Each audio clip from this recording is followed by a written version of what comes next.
Hello. In this video, we'll continue with NeveN. We will start chapter 2 for Vekad. So just like with NeveN and Tanakh, we're not going to play the entire update. If you want to see the main plot of the update for chapter 2,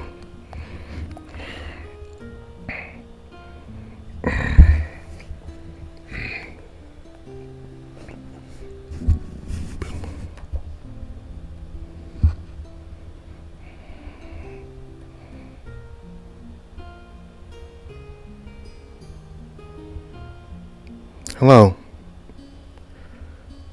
Today, we'll continue with NeveN. We'll start chapter 2 for Vekad.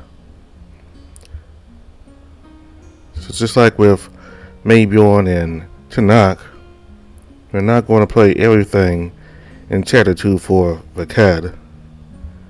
The parts where we went to Tanakh and NeveN and the trial in the council meeting itself, where they decide what to do with Eric. We're not going to play those parts. You want to play those parts, which is the main plot of this chapter, you can go to the video for Vekad's chapter 2. That video, you'll see the full chapter, all the main plot, and what the council decides to do with Eric. This video will simply be about Vekad and Eric meeting Vekad before the council, and then going out with Vekad after the council ends. This is just plain new dialogue unique for Vekad.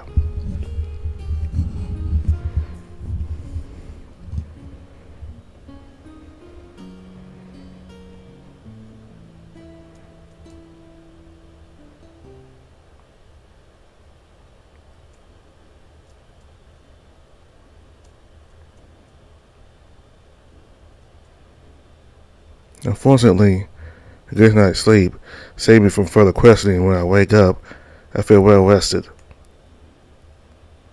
However, as I'm about to sit up, I see a large shadow out of the corner of my eye. I feel my heart pounding, but I muster all the courage not to show my fear as I fumble with my hand to reach for my rapier. "Are you awake?" The stag's hoarse voice startles me as all my muscles tense. "Vekad, what the fuck are you doing here?" Look at the hunter who is standing calmly in the armchair at the end of my bedroom. He is watching me with a skeptical look on his face. "I'm not sure. You better be sure, because you can't just break into people's rooms. How did you get there anyway?" The more I see him look away at first, I think it's out of saying. I climbed through the window. So it wasn't saying, he was just looking at the window. Before I have time to reply anything, Vekad stands up. "That was a silly idea, sorry." He stops in front of the door, realizes his mistake as he tries to turn the handle. Can you open it for me?" Upon seeing an annoyed look on the dealer's face, my surprise mixed with anger slowly subsides, and finally my heart beats normally. This is not normal behavior, Vekad. You can't just come in the middle of the night and climb through my window to leave without any explanation. If you want to see me, you can visit me during the day. I will be glad to welcome you. The hunter looks around like a trapped animal without answering me. Are you even listening to me? Shit. Eventually I decide to stand up, half naked, and grab my waist. I can feel all the tension running through his body. He's still not used to being touched. "Look, now that you're here, you might as well stay." Instead, lays his ears down with a embarrassed look on his face. I lead him back to the chair. "I'm just trying to look out for you." That's sweet, but it still scared the crap out of me. "Sorry." Despite these clarifications, I sense that Vekad is still tense. He's looking at the floor as he still has an expressive regret. "You have anything else to tell me?" Nothing important." And insists while smiling at him in the hope it reassures him. It's just that I screwed up. I can't tell you how, but you'll probably hear about it soon anyway. Oh, do you need help? Is there anything I can do? The hunter was obviously at a loss of words. After see maybe on this morning, he might be able to help you if I tell him. I see the stag's pupils widen as he looks at me as if I had suddenly gone mad. Then he shakes his head sharply. No, don't listen to maybe on. Oh, I guess he's involved in your problem then? Don't bother trying to learn more. I told you I can't discuss it. Once again, there's something about Vekad's behavior and the way he talks that seems odd, but I can't quite put my finger on it. Alright, okay. I won't insist. An awkward silence ensues until an idea comes to mind. Do you want me to sing for you? It worked when I had to calm a cat down, so maybe it will. Do I look like a kid? Yeah, you're the one who told me you liked to hear me sing. The deer grimaces as he looks away. I guess you can try it. I can't help but smile as it clears my throat. Then I start humming a ballad, something soothing enough to help the hunter relax. At first he remains nervous and unsure of where to look, but gradually he lets his head tilt back and even allows himself to close his eyes. His breathing becomes slower, his muscles are not as tense as before. I've rarely seen him so vulnerable. It's like he's been constantly on the hunt up to this point, and for the first time he's allowed himself to take a rest. I see that he is not moving at all. I stop singing. I'm a little worried that I have suddenly killed a stag from boredom, but I hear his voice echoing through the room as he stays in that position, and then tell you to stop. Oh, so you really like it? Before I give him a chance to grumble, I start singing again, and we spend what little free time I have in the early morning like this in complete peace and tranquility. However, I see the sun rising through the curtains. I stop, which forces Vekad to look up to see if I'm still here. I will allow to continue, but I have my point with maybe on if you want. We'll do this again later. It was not too bad. Not too bad. In Vekad speak, that means it was good. I'll take that little victory. Well, wait then. Shall we meet again after the council? I've got to stop by to see a cat, and then we'll just have to run down some of those dark, unfrequented alleys you like so much. Zach smiles and nods as he stands up. I have to make a report, but I hope to have some time later. You can meet me at my tower. Oh, a proper invitation. I think that's a first. Yeah, I guess I have a good teacher. He chuckles and I open the door for him. Then he walks out, leaving me alone with my thoughts. Even though Vekad was a bit fair and difficult through our first few encounters, I think I'm really starting to enjoy his presence. I feel like he has now grown accustomed to mine. Still wonder what could be bothering him. He's clearly not the type to let little worries get him down. Is his problem getting worse, or is it something else? Eric, you need to think about yourself first. The council is coming up, and maybe clearly doesn't plan to spend a pleasant morning with you. So leave your thoughts about the stag until later. By helping yourself, you will eventually help him.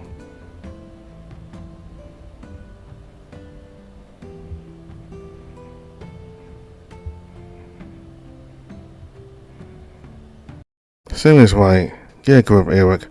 The world doesn't revolve around you, after all, and this sort of thing probably takes weeks, and playing is probably just a coincidence.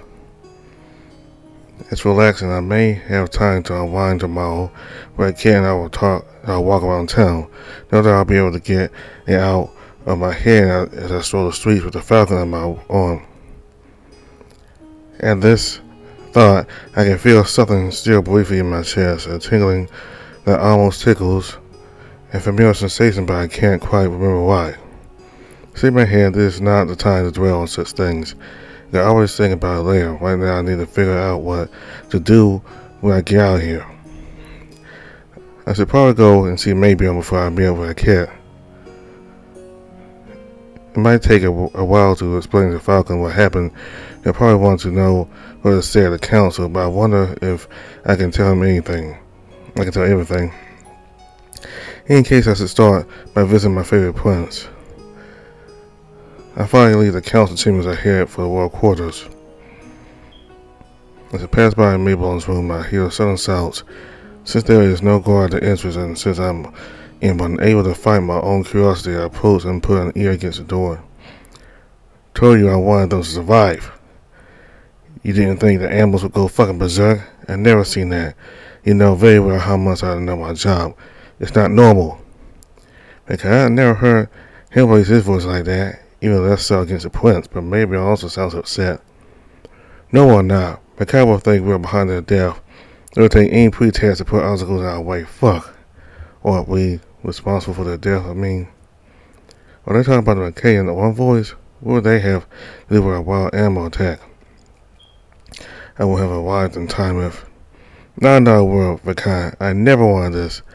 I just wanted them to fear for their lives. I wanted you to be their savior, that's all. Too late for that. Now what?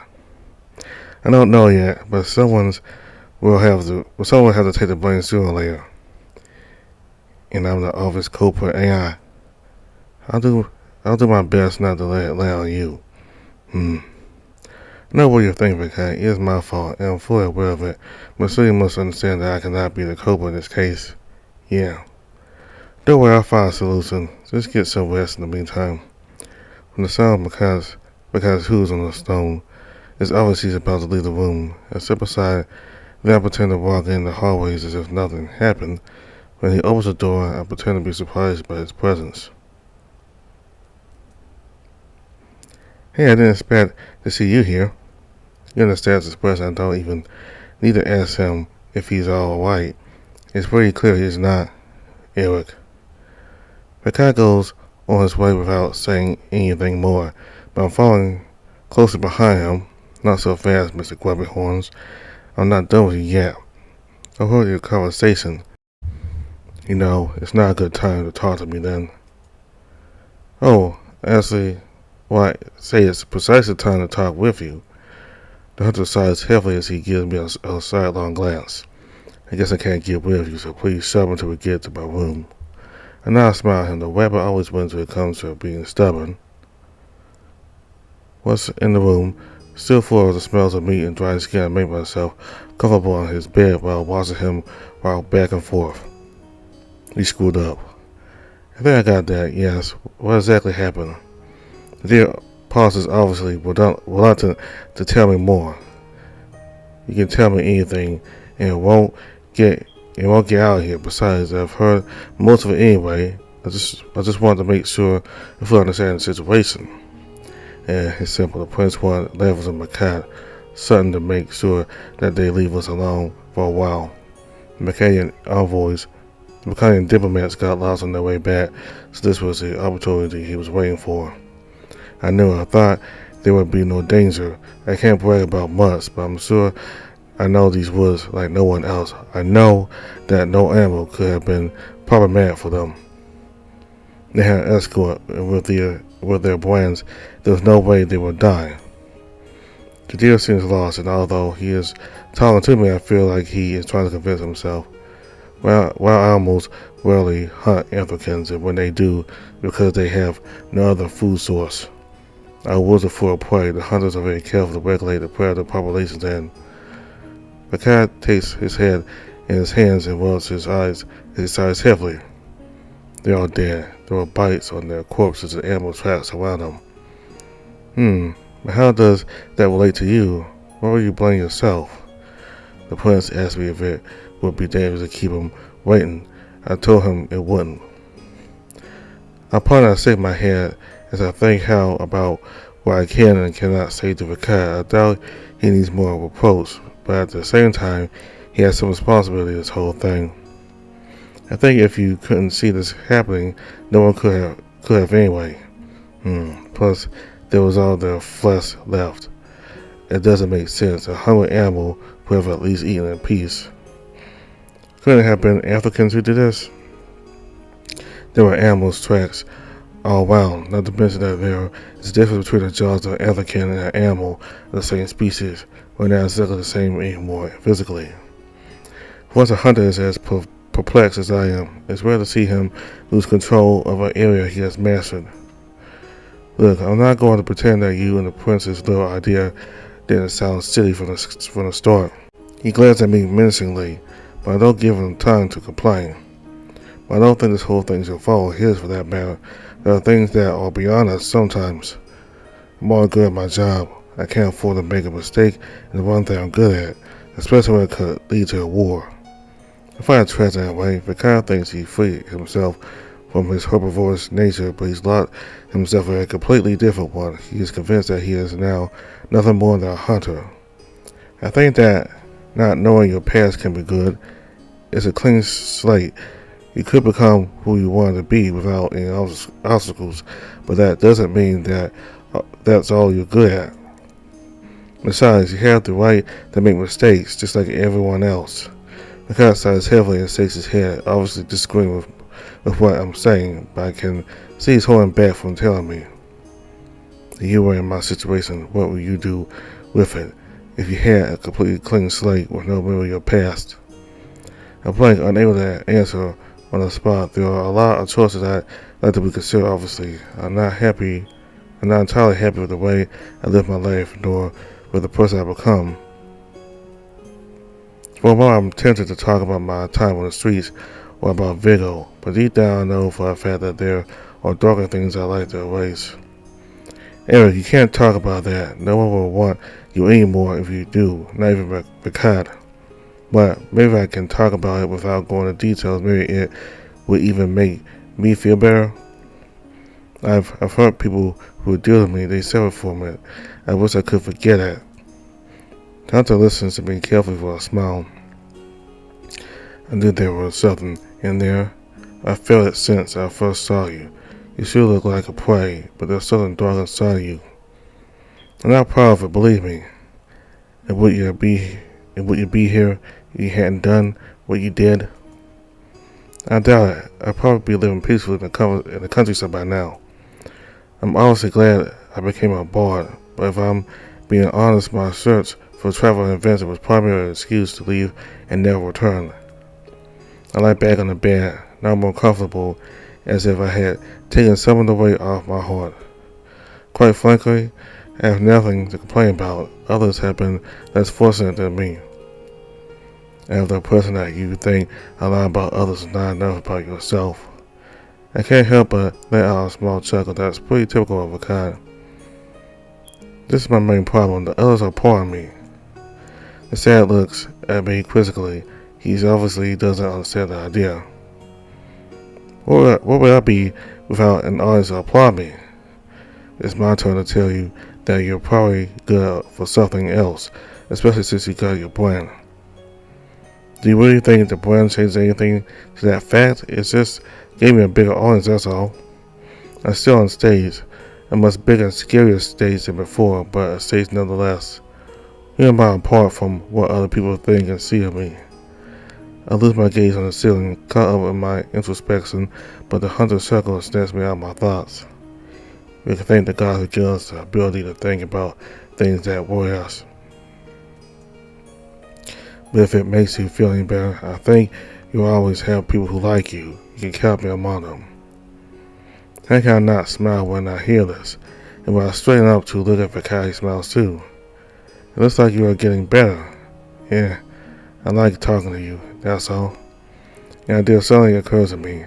What if I can get a cat and Vekad to hang out together? Maybe it would do them good to talk to more people.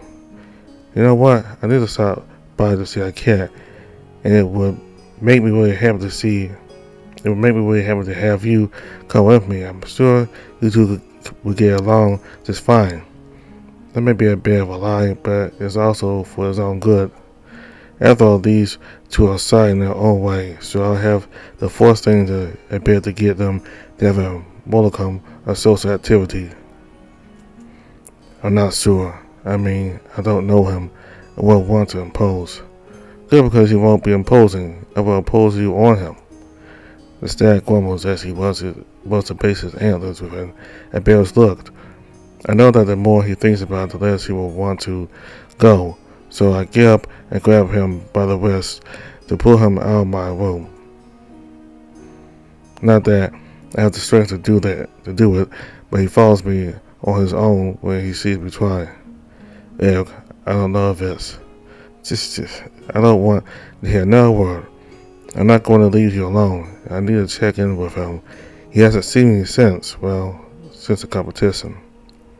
All the more reason for you to visit him alone. Come on. He'll enjoy the company. You'll see. I try to hunt her to Falcon's room, from which I hear laughter.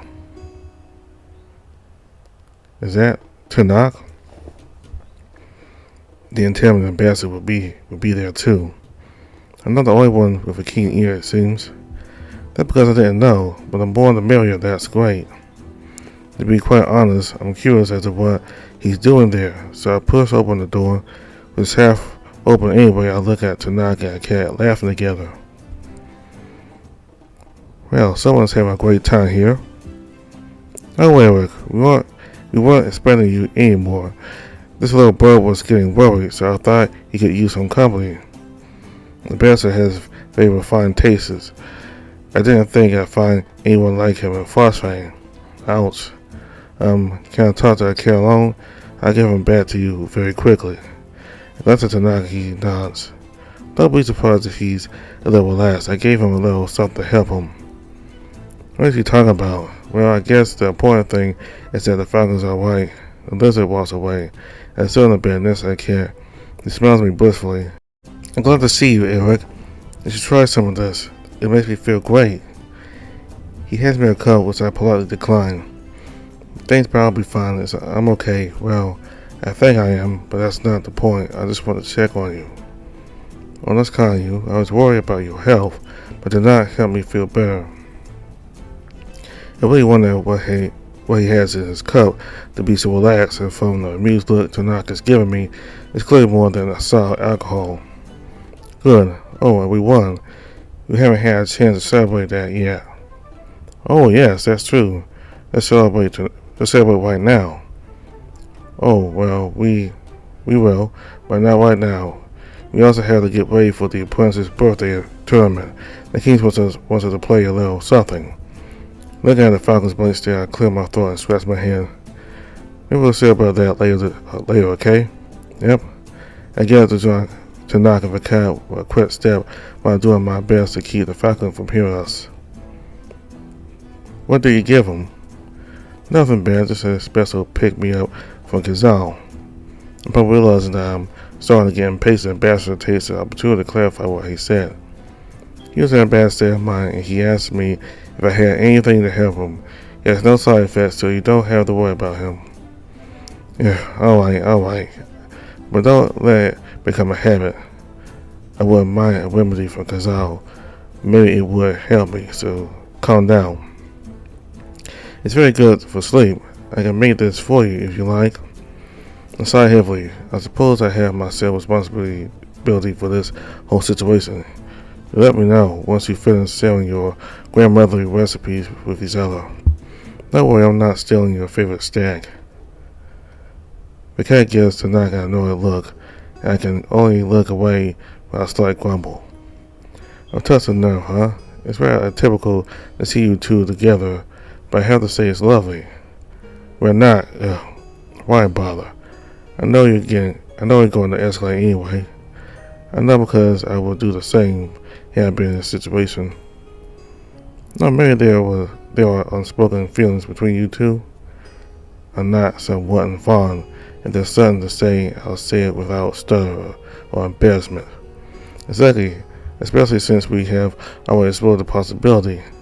It says pupils widen slightly as he gives me an outraged look. That was not necessary to say. Sounds like you two are handling the situation very well. Well, I think you two are a good fit. Not you. I can't, please. I can see in Vekad's panicked look that he's clearly regretting his choice to follow me, and I also regret putting him through this situation. Anyway, you should think about finding a partner, Tanakh. You must really be lacking something in your life to be interested in other people's relationships. The surprise and the lizards are telling me that I too have struck a chord.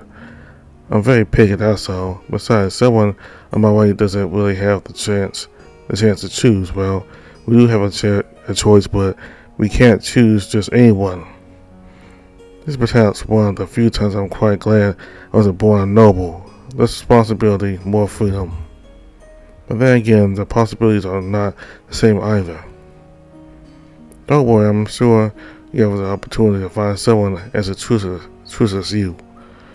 I can't help but flash a mocking smirk at the bastard who shakes his head as he smiles back.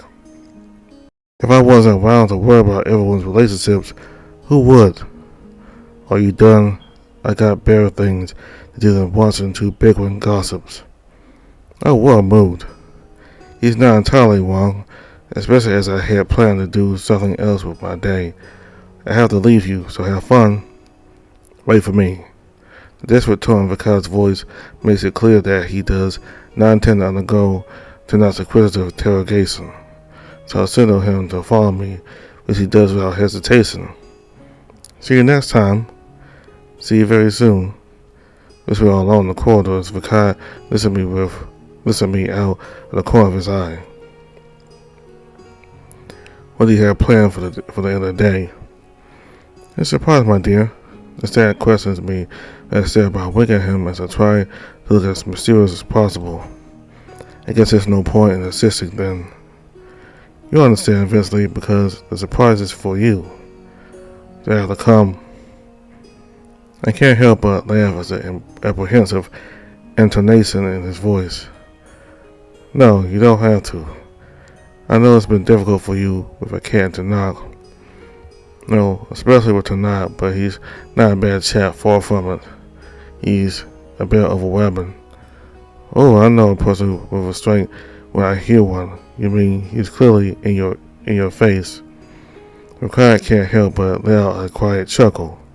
He got me. What about me? Am I a bit overwhelming? Just a bit, but I don't know how to say it. I think I like it when you are. Oh, so when you complain, it actually means you like it. No, when I complain, it means I tolerate you. It's not the same. I glared at him before stopping at the corner of a corridor. I have to leave you here, big guy. Can we meet tomorrow?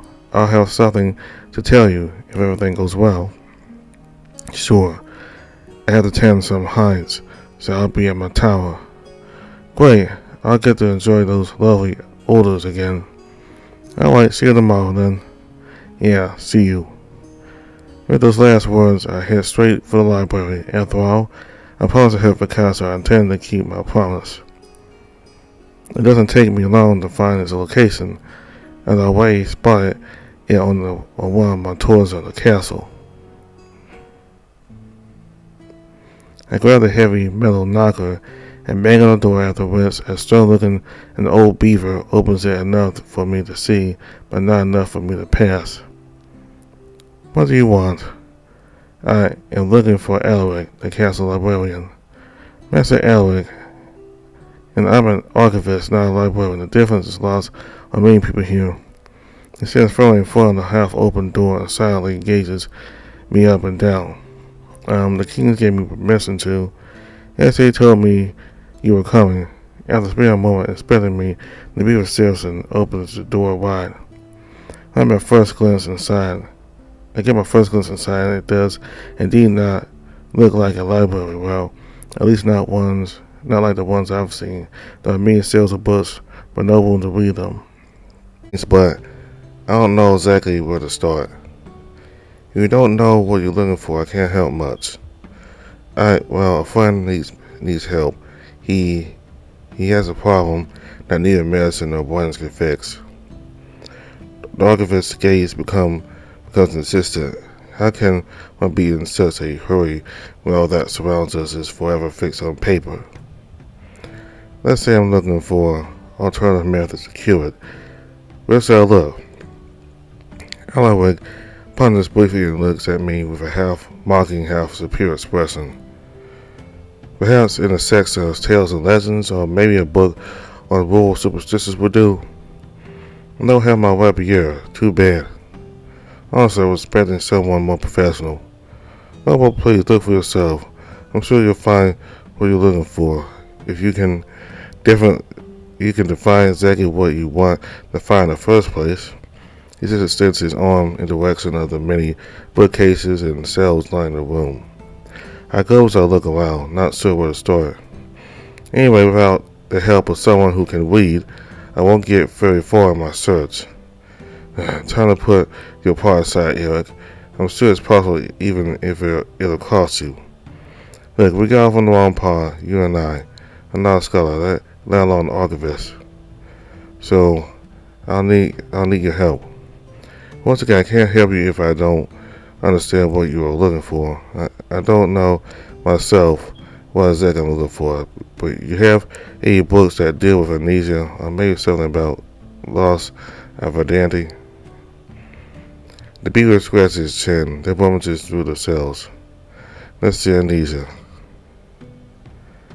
As he moves between the rows of bookshelves, Alec pulls out a few volumes. Once he's had enough, he places the stack on his desk. I spent this to what he does, but the archivist obviously takes care of these books. If you don't have your answers in there, I doubt you'll find them anywhere else. You start flipping through them while I look for the ones about identity, but be careful, some of them are old and therefore fragile. As the archivist walks away to continue his search, I stop his progress by standing in front of him. Come on, Eric, you're doing this for Vekad. I don't know how to read. Forgive me, but I think I misheard. Can you repeat that? I never learned to read. I need you to help me. Dog Anthrokin squints, a look of incomprehension in his eyes. Why is that? Our kingdom offers a basic education that includes learning to write and read. In theory, sure.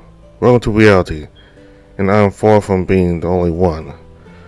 You boys and your radical arts, a real curse on the written language. I guess my reputation has preceded me. Hey, I like the writings. Well, I like it when other people read for me. If I could read, I would, believe me. But there's no point in arguing about it.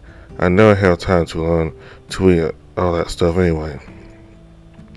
But how can you even live without knowing how to read? Well, I see, I guess.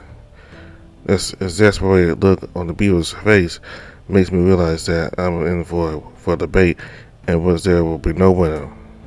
The songs are but an invitation of the guttural, quasi-bestial ancestors. It's a bit like going back to a primitive stage. It doesn't make sense. The written language really has done the envy to oratical techniques. What you proclaim on the streets, that the stories you tell will all be lost to time. Here, at least everything is fixed on paper forever to behold. I don't think it's necessary to oppose our arts. I even think they complement each other, in fact.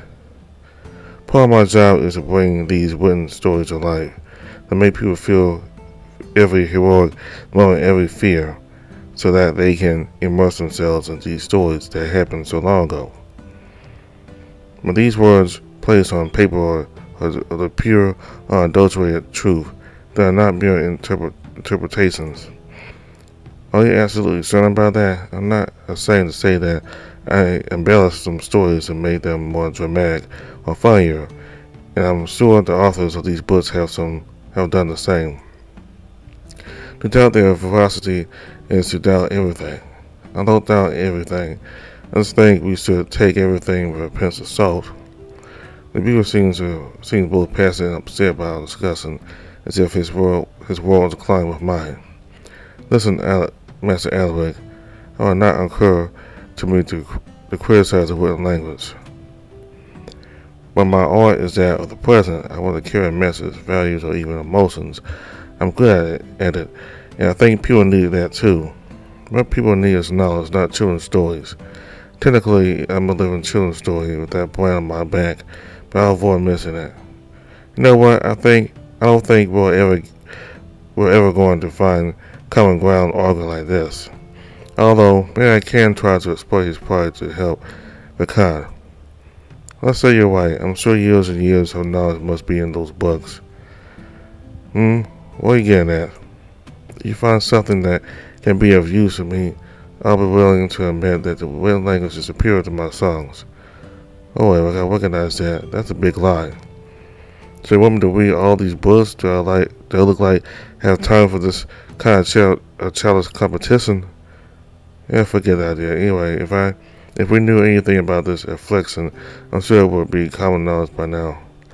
I guess I won't find any answer in the past. I'll have to ask true scholars. Pretendingly, the beaver clears his throat while grabbing the first book in the stack. I occupy a soft spot in many people's hearts. It seems you are not much different from others, Master Alaric. Wait, don't think of this as a challenge or as an acknowledgement that your arts even begin to test the greatness of the written language. But I will pursue this research out of sheer intellectual curiosity. I do my best to hold back a smile as I nod to the beaver. I appreciate the courtesy, Master Alaric. I will return as soon as possible. Don't take too long. This time I smile politely at him, then I walk out of the archives. I hear the door closing behind me as soon as I step outside.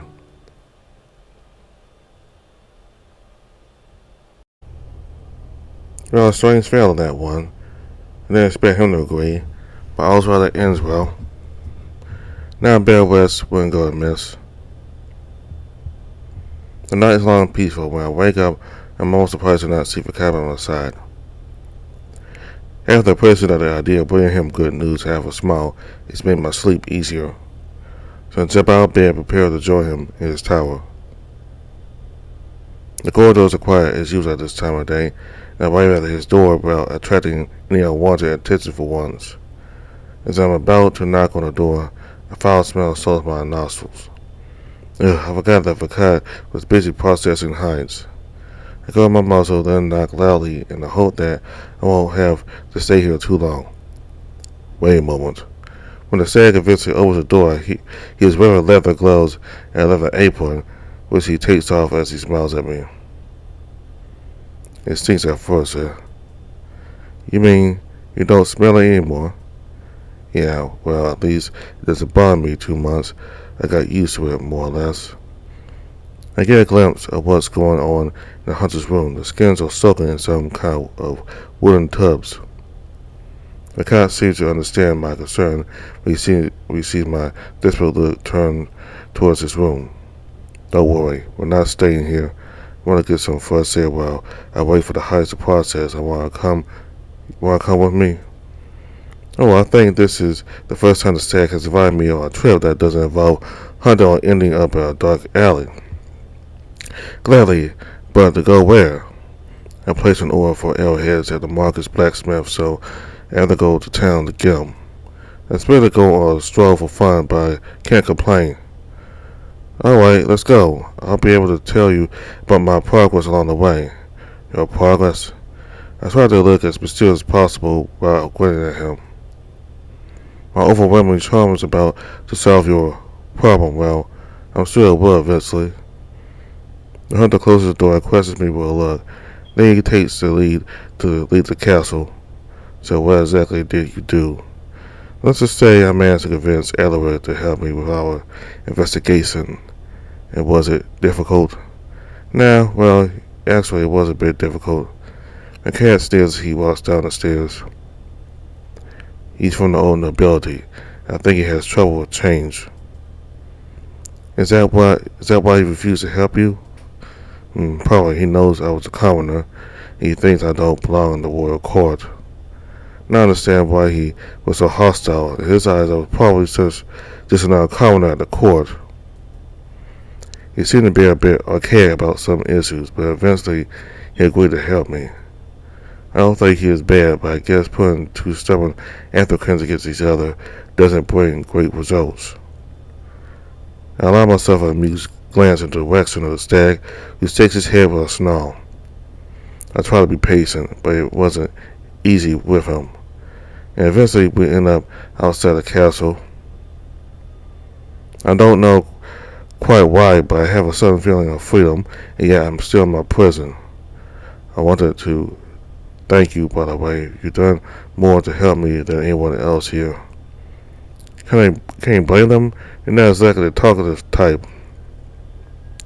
The hunter smiles at me as he walks. That's when I realize that he has learned to slow down. I can keep up with him without having to run. I thank you, man, for loosening me up a bit. That's also why I wanted to thank you. By the way, I never asked you, how did the council go? And let's say it could have been worse. They just wanted to hold me inside the city walls. I know disappointment in Vekad's eyes as he loses his saddened gaze in the distance. I wish I could take you out there one more time. You know, hunting isn't really my thing. Not to hunt, just to enjoy nature. I wanted to show you some places I like. Moved by this desire to share what he enjoys, I place my hand on the stag's arm. He shivers at my touch. I'm sure we'll find some interesting things to do in town, you and I.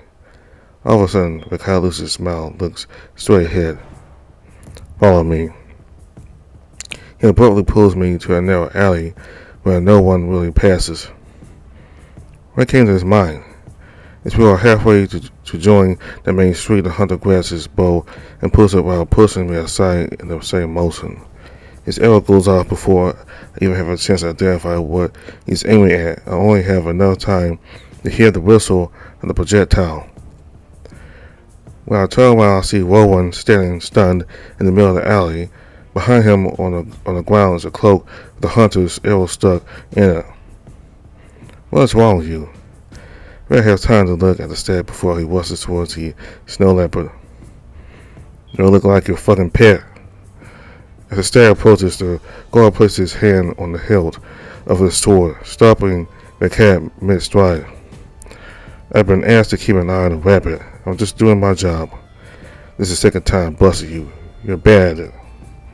Rowan takes his hand off his weapon and raises his arms in the air. What can I say? I never claimed to be an expert at tailing. Given the obvious tension between the two of them, I decided to step in. I don't intend to get into trouble, let alone run away. Is it really necessary to follow me?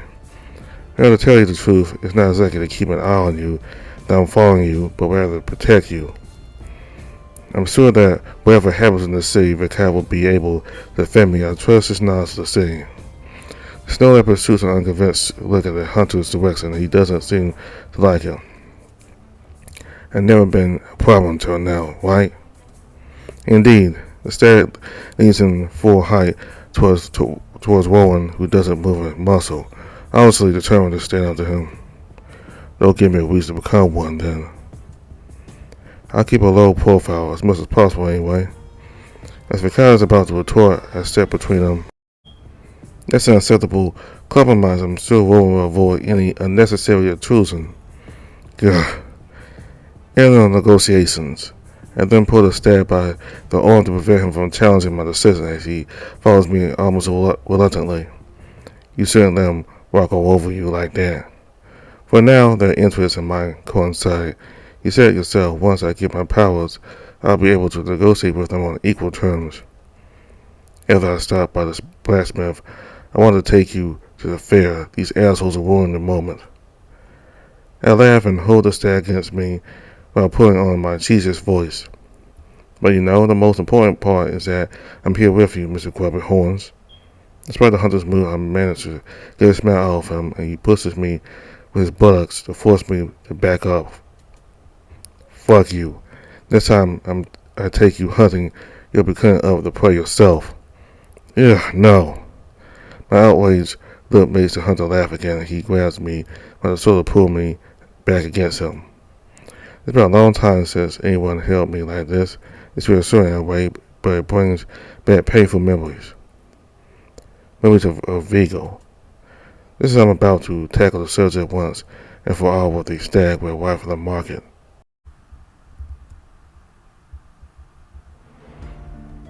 Can't wait for me there. I won't be long. The stag leads in the direction of the forest as I signal him to go, and here I am all alone once again. The market is crowded. I have the unpleasant feeling that I'm being watched. I don't know if it's due to Rowan's presence or if people are really watching me. A song brings me out of my introspection, and I follow the music to find where it comes from. A groundhog is playing in the street as a small, and a small motley group has gathered around her. The crowd is made up of old people, children, and even lovers holding each other by the waist. She seems to have quite the appeal. I wonder what her song is about. As I approach, the music fades and the bardess addresses her audience. Ladies and gentlemen, come close to hear the legend of the everlasting. I saw it all with my own eyes. They were singing, music blasting. He sees a moment to arise. The one we call everlasting. His voice transcended emotions, time, and space. So much so that no one could move, like a statue frozen in place. His existence impossible to disprove. Is her text about me? I must admit, this is a first.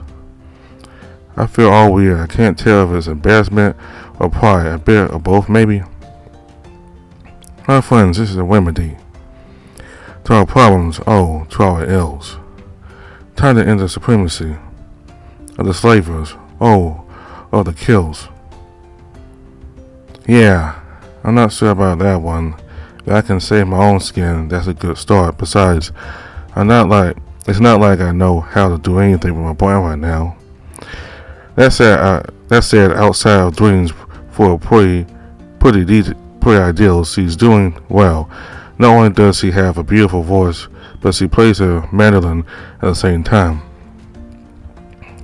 I still have this doubt whether I would have won if she doesn't have bad, but I like it better when you sing. The stag's voice startles me, so I smile at him with an embarrassed look. You didn't lie, that was quick. If you want, I can still listen to you to your own adventures. I'm sure it would be exciting. He sneers and starts to walk away, so I follow him as close as I can. Now, these people are busy listening to her. I don't think anyone else really knows my presence. Good luck trying to keep a low profile as a white rabbit. Yeah, because the big grumpy stag is so much more discreet. We smile at each other as we walk between the various stalls. Out of the corner of my eye, I see what appears to be an archery range where a competition is taking place, but as I look at the people participating in the contest, I see that they use javelins, not bows. Hey look, want to try your luck? I've never thrown a javelin in my life. Oh, come on. Bow javelin, they're the same thing, you aim and shoot. It's not the same thing at all. Despite the protest of this professional grumbler, I approach the stall to see what there is to win. When he spots me, the wolf in charge of the competition greets me. Do we have new competitors? Put a javelin right in the center of the target and win one of our beautiful white iron bracelets. I turn to Vekad and give him my best smile, determined to convince him to participate. Please. No need to insist. I was going to participate anyway. Pleased with this answer, I wink at him playfully as he pays the participation fee. The merchant then places the javelin in his hands and walks away. It is then that the stag weighs the weapon with perplexity. It's not balanced properly. The guy must have put weights in it to make the challenge impossible. I think we got whipped off. Now that you paid, might as well give it a try, right? The hunter shrugs for getting into position. Don't laugh if I miss, will ya? Don't worry about that. I'll just sing a song or two about the hunter who couldn't shoot. Seeing a jaded look on Vekad's face, I offer him a mocking grin that I look at the other competitors who have already thrown their javelins. This one practically threw it into the ground right in front of him, and this one barely grazed the target. If any luck, will the next one finally get the javelin in the circle? And that's a no. And finally the stag positions himself, tensing muscles that I can easily guess under his clothes, ready to shoot. He has a body perfectly sculpted for aesthetics that reminds me of the statues glorifying kings located throughout the castle. As I silently admire this athlete in his most natural state, he throws his javelin, which goes straight into the center of the target. Yeah, I really didn't think I could do it. I applaud him and laugh at the bewildered look on his face. Come on, you don't have to act. You can tell me you know how to handle a job, and you did it all to impress me. He looks at me with his most serious expression and he shakes his head. I didn't lie to you. I don't remember using anything but a bow until now. The merchant approaches us with a clear annoyance in his eyes. Then he holds out an iron bracelet with plant mortars carved into it. Congratulations, and take your reward. His head seems lost in thought, so I collect the prize for him. Is it possible to participate again? A second bracelet wouldn't hurt. They're pretty. It would look great on me. No. One-time participation only. Goodbye. At last I see the grouchy wolf waving us off, and I pull Vekad by the hand. Are you alright? You don't look like you're feeling too well. Do you think I'm the one who made that shot? The question catches me off guard, so I think long and hard not to say anything stupid.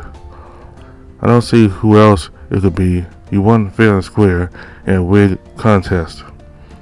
Not like me. I don't know. As Vekad walks to a bench to sit down, I follow him and hand him the bracelet. You've won it, so it's yours. I did it for you. Strangely enough, Vekad may be one of the least wealthy people living in the castle, yet he's the first to shower me with gifts. You've already offered me that figurine you scolded. I can't accept more without giving you something in return. Ask nothing in return, just your presence. In the hunter's dejected expression, I move to his side and place a kiss on his muzzle, which clearly surprises him. This time it means a lot more, doesn't it? Neither of us is drunk. Yeah, that's not what's bothering me. We're both acting like all is fine, but you sense as I do that there's a problem. It's nothing against you. I have more than appreciation for you, much more, but I don't want to commit to anything without understanding what's happened to me. Are you afraid? The sad nods silently. What exactly? I'm afraid I won't be myself anymore one of these days. I'm afraid I won't know where I am. I'm afraid I won't recognize you. When I see him in this state, I sit beside him and take his hand to hold it in mine. Whatever happens, I will stand by your side. I won't forget who you are. If I have to sing the tales of Vekad, the royal hunter, every day to make you remember who you are, I will. All artists have this urge to leave their mark on this world, yet I never thought I would ever be terrified to be forgotten.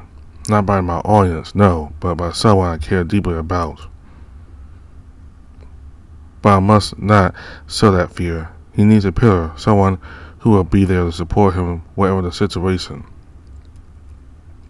Thank you. I've been here for years, and no one has been more present than you. It means a lot to me, really. The sad's fingers close around mine, as if he's afraid to let go of mine. I'll do anything to defend you as long as I'm sane, even if I must fight a kingdom for it. For once I'd like to be the one to protect him. Don't worry about me. I'm planning on going anywhere until I help you with your problem. He smiles at me, and I wink back at him. Then I stand up, pulling him by the arm. Shall we go on a little walk around the fair? I'm sure it will do us good. The hunter nods, then stands up without a second thought. I'm glad the opportunity to look at the stalls and soak up a bit more of the town's atmosphere. It's very pleasant and makes a change from life in the castle. I feel a bit more in my element, the crowds, the noise, the music, and the good smells. I need that. That's what inspires me to most to sing. When evening comes, we head back to the castle, and the hunter walks me into my room. Thank you for this day. I must admit it was invigorating. I'm the one who should thank you. You already did. He chuckles and leans against my door frame as I enter the room. Come in. I don't plan to go to bed just yet. It will do me good to have your company. For a moment, Vekad seems hesitant, but eventually he stoops to enter. I don't really want to go back to my room anyway.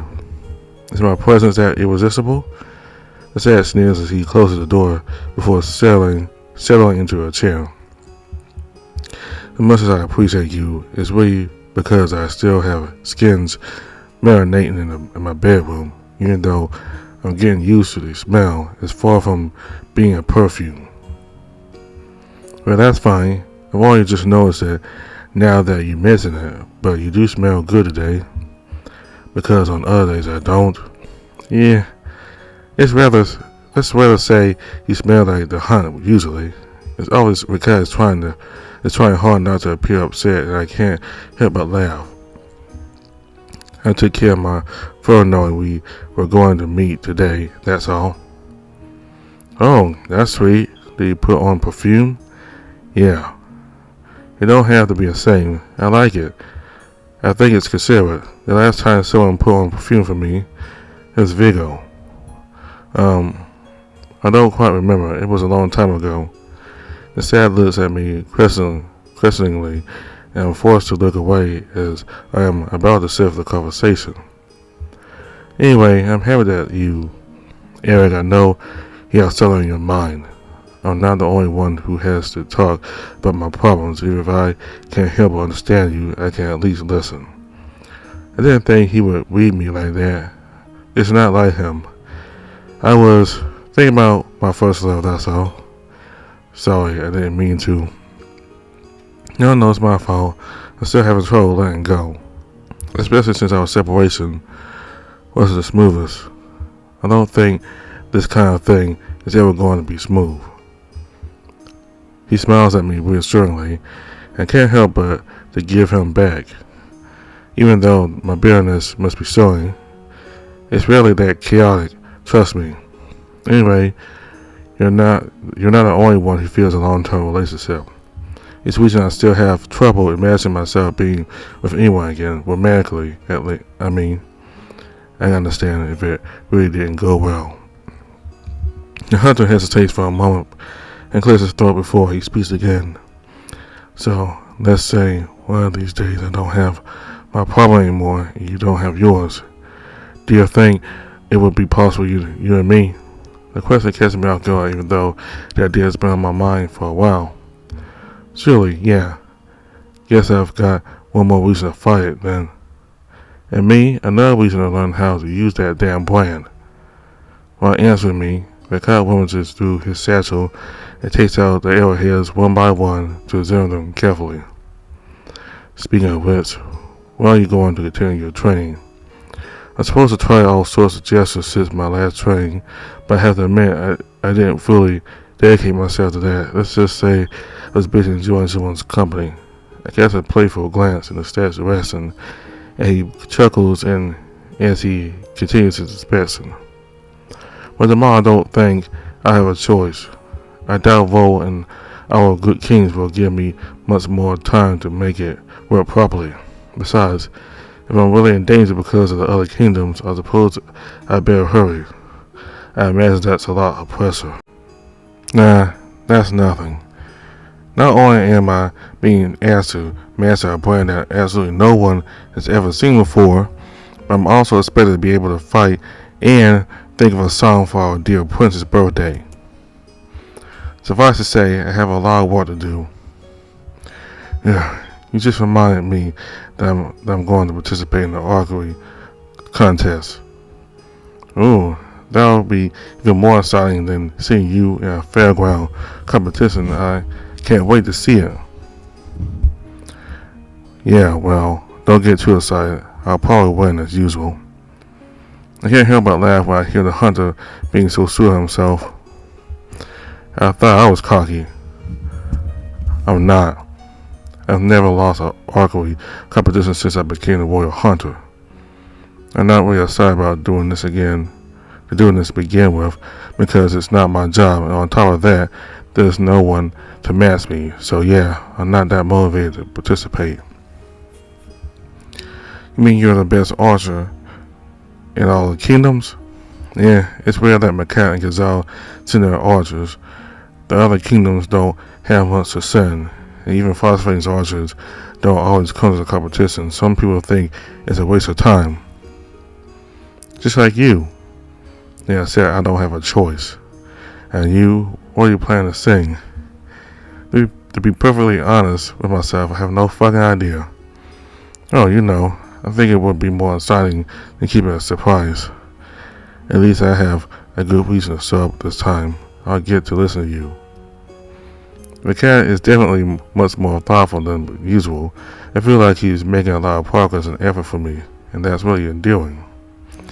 In that case, I'll do my best to give you the best show, and you will do the same for me, obviously. Obviously. He chuckles and struggles to return to a more serious topic. How are things with Gilead? Yeah, I have that problem to deal with too. I haven't really spoken to him since the incident. I think you should talk to him. He's a bit like me. He'll have a hard time making the first move. Plus, he's prouder of his discipline and his fighting skills, so you can imagine how ashamed of himself he is for behaving like that, if it was out of his control.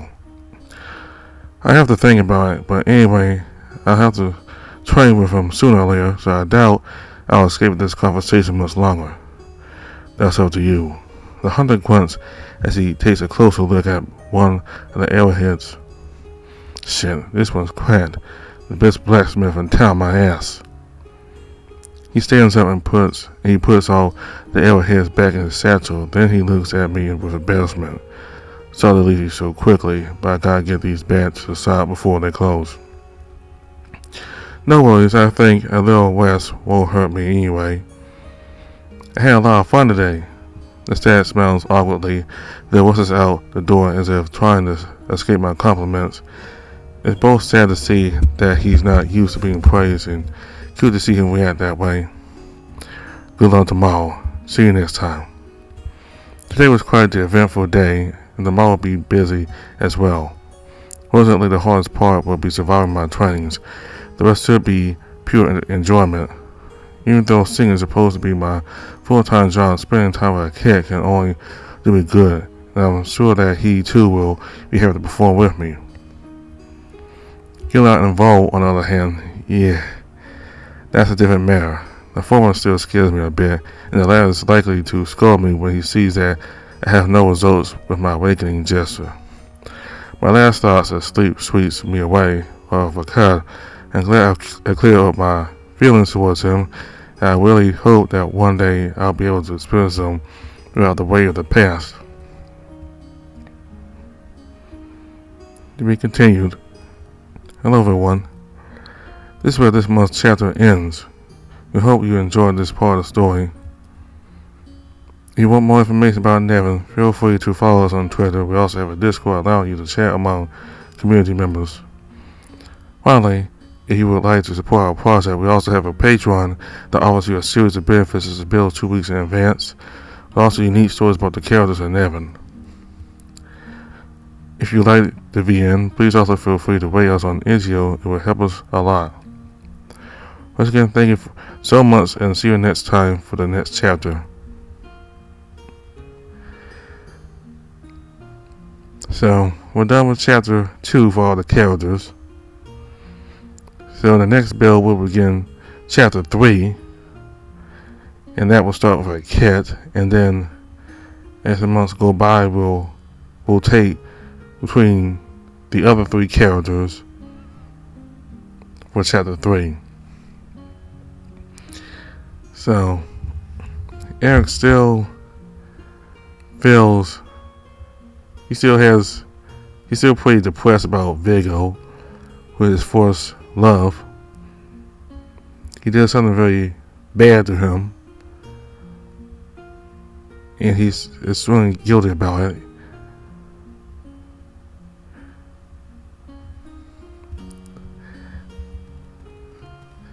So the big thing in this game here is the fact that while you may see people smiling, they may seem upbeat. If you get to know them more, you know that that's not always them. That behind that cheery and flirtatious behavior that exterior of theirs, there's an interior of them in which they are broken and sad. And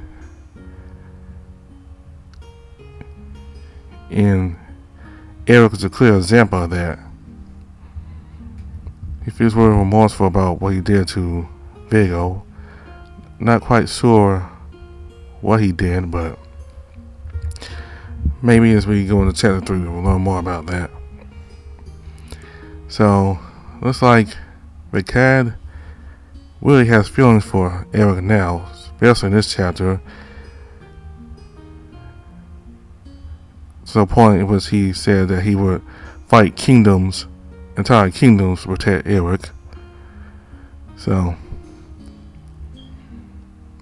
really happy that Vekad is opening up to Eric, because he even praises Eric for being the only person who really talked to him. Well, not just talk, but have a in-depth conversation. There's nobody else really in the palace talks to him all that much. They just really look at him as the royal hunter, and they only talked about him. They only talked to him about his duties. They don't really talk to him as a friend or just as an acquaintance, really. But Eric's really the first person to really talk to Vekad about his issues. Vekad has some memory issues, and there are things about his past that he forgets, that he has no memory of. And during that moment out in the marketplace, he fears that he might forget Eric. He may not have no idea who Eric is, and that Eric didn't seem bothered by that much anyway, or not much. He said that even if he loses memory, he'll still be by Vekad's side. So, this is a relationship that has grown a whole lot. They go from being cold and chilly.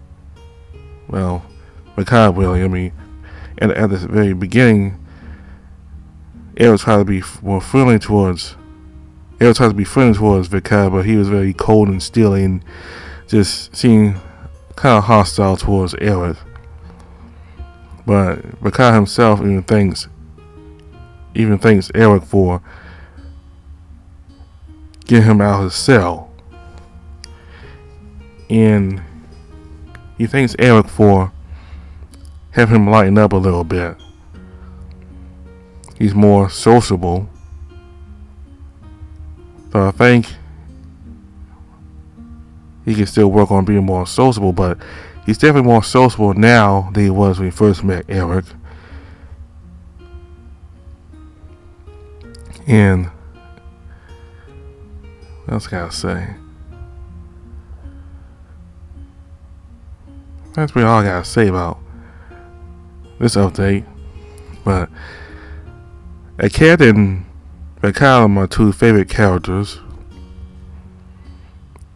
Vekad is this very kind person. He's very remorseful about his family being in the slave trade and all that. And he really cares about Eric and is always concerned about Eric and whether he's alright or not, especially when Eric has to go off somewhere. And Vekad, his relationship, in my opinion, is like the most realistic one, because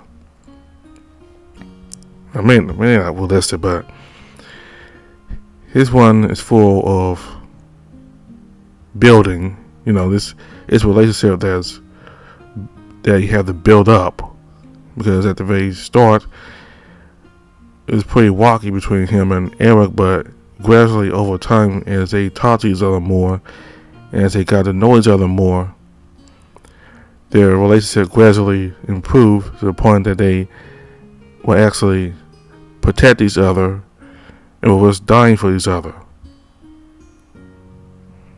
At least that's what I took from one of Vekad said that he would fight other kingdoms to protect Eric. So, both Vekad and Vekad are my two favorite characters.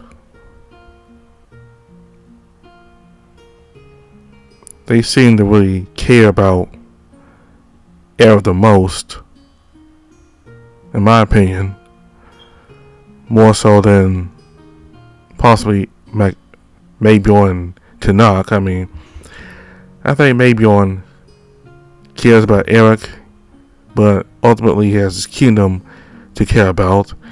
And while Tanakh does care about Eric, he does have to leave pretty soon to go back to his family, and he certainly cares more about his family, his position as a noble. So, in my opinion, Vekad and Vekad are one of the ones that really care the most about Eric, because Vekad, he wants to get away from his life completely and start something new, and he believes that Eric is a big part of that. He believes that starting a new life with Eric will get him away from his former life as part of a trade, as part of a slave family. And Vekad, he really doesn't have any family or friends, in that his life as a warrior hunter is pretty much all he knows. So to have somebody new to talk to and get to know, that really allows Vekad to have more. It really allows Vekad to be more sociable, to a point that he's willing to die for somebody that he really cares about. And those are what I really like about both Vekad and Vekad. They're my two favorite characters. So that's all I have for now for this update. All information for the game is in the description box below. Thank you all very much for watching. Goodbye.